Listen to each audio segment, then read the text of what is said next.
जिताएंगे। जिताए थी ज्योति मिर्जा ने, चौथी बार खपीड़ उठ्यो, कितनी बार? 4 बार लगातार। मुझे वोट नहीं दिया उस किसी व्यक्ति को मैंने परेशान किया क्या? बताओ मुझे, कि तुमने मुझे वोट नहीं दिया परेशान करो, बताओ मुझे, एक आदमी बता दो। तो मुझे डीजी ने टेलीफोन किया, हनुमान जी आपके मुकदमा दर्ज होगा। मैंने कहा मुकदमा मेरे कई दिन से दर्ज ही नहीं हुआ, अभी 2-3 हो जाए तो ठीक है, पुराने बाकी इधर उधर हो गए। और जब मैं जयपुर पहुंचा तो मेरे पास आईजी का फ़ोन आया, साहब मुकदमा दर्ज करना पड़ेगा, रिचपाल जी बैठ गए लेके। तो मैंने कहा अब की बार मैंने इस लोकसभा चुनाव के अंदर नई चीज़ देखी, आप कहें कि तो लोग मजबूत है, लेकिन जिनको आप मजबूत कहते हो कि भाई वो लोग मजबूत हैं, मकरना के अंदर, कुछ जाइल में, कुछ हमारे मूंडवा के अंदर, कुछ कुचामन में सरपंचों ने शपथ लिए ऐसे हाथ खड़े करके। आप बताओ, सरपंच तो सबका होता है, सरपंच तो एमपी एमएलए से संबंध नहीं रखेगा तो सरपंच क्या करेगा? कि नहीं साहब आपको बीजेपी पार्टी में रहना है, आपके काम जब भी करेंगे नहीं तो जांच करा देंगे, शपथ लो। सरपंच, हम शपथ लेते हैं कि हम हनुमान बेनीवाल को वोट नहीं देंगे, हम ज्योति मिर्जा को जिताएंगे। जिताए थी ज्योति मिर्जा ने, चौथी बार खपीड़ उठ्यो, कितनी बार? 4 बार लगातार। तीसरी बार तो इनके खाते में गई यार, हरिंदर जी को जिताया ना, गिरधर जी भेड़ा और हरिंदर जी कर दियो काम है। कान जी थे रोजी ने कहता हराया रे पाचा जीतो, बस जिताए दिया पाचा। तो मेरी बात सुनो, सरपंच जो होता है वो तो ताकतवर होता है, और सरपंच सबका होता है। सरपंच के लिए हमारे घर पे सरपंचों के दरवाजे हम ये थोड़ी पूछते हैं, सरपंच साहब आप मेरे साथ चुनाव में थे नहीं थे, कागज़ दो और काम ले जाओ। भाई हमारे पास जितनी हमारी ताकत, हमारा तो 5 करोड़ का एमपी का कोटा है। इस प्रदेश के अंदर पहली बार डीएमएफटी की मीटिंग करा के माइनिंग का 100 करोड़ रुपया सरपंचों को दिला, 100 करोड़।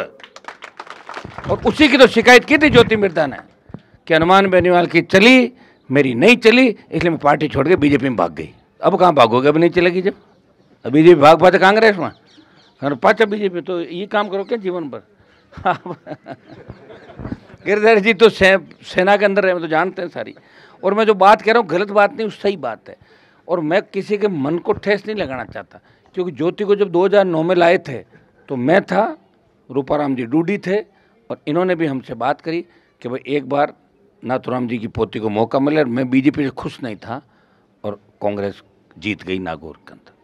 और उन्होंने जीत के बाद जिस तरह परेशान किया, आप दिल पे हाथ रख के बता दें, इस बिल्लो का पंचायत के अंदर मुझे वोट नहीं दिया उस किसी व्यक्ति को मैंने परेशान किया क्या? बताओ मुझे, कि तुमने मुझे वोट नहीं दिया परेशान करो, बताओ मुझे, एक आदमी बता दो।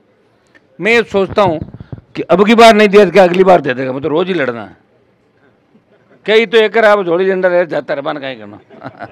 मैं पाचा मनो रामा शाम वगैरह पाचा अब की बार है जो कि 2 बार दे दिया, एक कौन दिया, फिर दे दे, फिर चलता रही, मैं नहीं तुम्हारा कहना हूँ दे दे। तो ये सोच के साथ अपन चलेंगे ना, तब विकास होगा।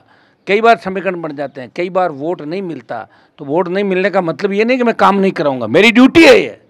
अगर जोधपुर का कोई व्यक्ति खींवसर के अंदर आएगा, इस प्रदेश का कोई व्यक्ति नागौर की धरती पर आएगा, वो देखेगा यहाँ के रेलवे स्टेशन कैसे हैं, यहाँ हाईवे कैसे हैं, पढ़ने के इंस्टीट्यूट कैसे हैं, रोजगार कैसी स्थिति है, वो कहेगा बाहर जाके कि वहाँ का सांसद बहुत मजबूत है, दिल्ली के पैसे लाके और रेलवे की लाइनें लाके जाल बिछा दिया दिल्ली के और स्टेट के पैसों का। तो मेरा मान सम्मान बढ़ेगा ना, तो मेरे लिए कर रहा हूँ काम, मेरा सम्मान बढ़े, इलाके का विकास हो। कुचेरा में आपने देखा होगा 2014 के अंदर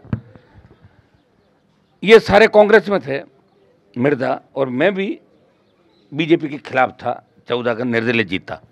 तो गांव में एक धरना चल रहा था बड़ा, गांव के बीच से जो रास्ता जाता था वहाँ 4-4 फीट पानी रहता था, कीचड़ रहता था, वो 6-6 महीने तक परमानेंट रहता था।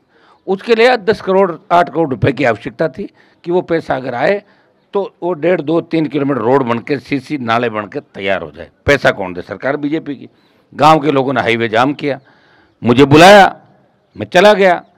तो मुझे डीजी ने टेलीफोन किया, हनुमान जी आपके मुकदमा दर्ज होगा। मैंने कहा मुकदमा मेरे कई दिन से दर्ज ही नहीं हुआ, अभी 2-3 हो जाए तो ठीक है, पुराने बाकी इधर उधर हो गए। वो छोड़ो डीजी साहब, आप क्यों परेशान हो, अपना ध्यान रखो, आपको क्या करना। और गिरधारी जी मेरे से 200 मीटर दूर, मैं जहाँ बैठा हूँ 200 मीटर दूर कांग्रेस के वो तमाम नेता एक मंदिर में बैठे हुए, कलेक्टर को लेके बैठे, एसपी को लेके बैठे, बार बार ये कह रहे हैं कि धरना समाप्त कराओ।